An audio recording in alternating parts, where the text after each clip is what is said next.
Ebihandiko kuruga umupolisi nibyoreka ngo buri izuba abana b'ishomero bari kwingana babiri nibafera muri butanduza hanguto babana baza hishomero nari bari kurugayo. Michael Kananura uri umugambirizi wa polisi y'ebyiruka byahanguto nagira ngo iki nikiretwa kuvugise kimama hari aba bari kuvuga byiruka nka boda boda hamwe na motoka. Abana tune tugamba bari kufera amahandeji tubakwitundije umuntu tubakwitoba marika ku rw'umwigi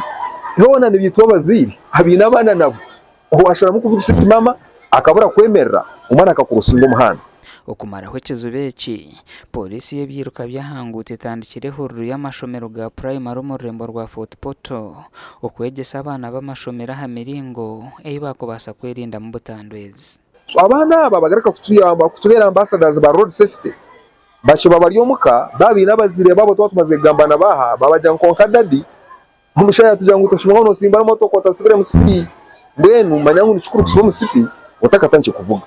ningo mwana chire nguyirukanga mpana ya dadi ka wirukanga munonga akabaje speed nei so abana abatuyambaga kagambira bazire babo ehuruje tandikira hari ubuhinga primary school nabwanyuma baza hari toro parents mu Fort Portal kandi Kananura nagira ngo ehuruje nubaza kugitwara umuyihanga ryona abo kwa abana abantu bashomeza n'ibigenderera byinshi ekijimbira cyo kubanza ngo tukuze abana abarakure bari kumanya icyo kora habikwatirine no kwetwaza mu mahanda butanda y'inze tukureba nizirigira aha kwetwaza kubi amahanda aba kuvuga musinzire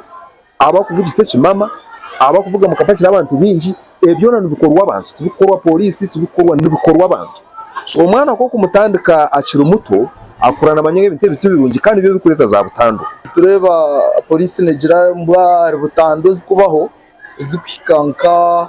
imitware necwe kabiri mwaka 14 bafa burizo arya 14 hariho babiri bonka hariho babiri abana b'amashomero ga primary abana batombwene